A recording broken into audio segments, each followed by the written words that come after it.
Most a Bálnában állunk, a Mézeskalácsvárosban. 250 házból áll az idei Mézeskalácsváros. Ez körülbelül 1000 ember munkája.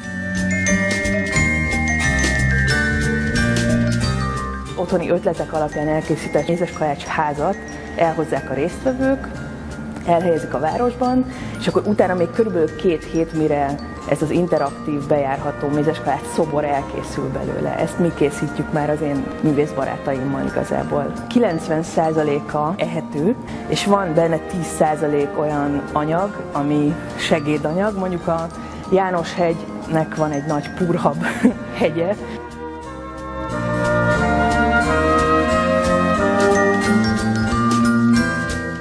Ez a városrész, itt található az űrállomás, ez azt hiszem, hogy a Millennium Falcon leszállóhelye közvetlenül, tehát az Eiffel torony, az pedig közvetlenül a Lánchíd mellett található, mint igazából.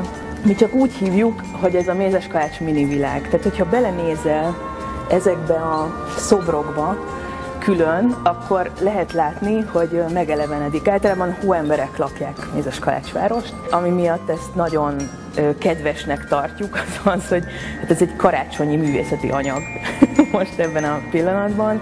Ez a 4. dimenzióját adja például ennek a szobornak, ez az illat, amit most itt éreztek, ez az, ami miatt ez a karácsonyi élmény, ez ennyire kedves itt ebben a teremben.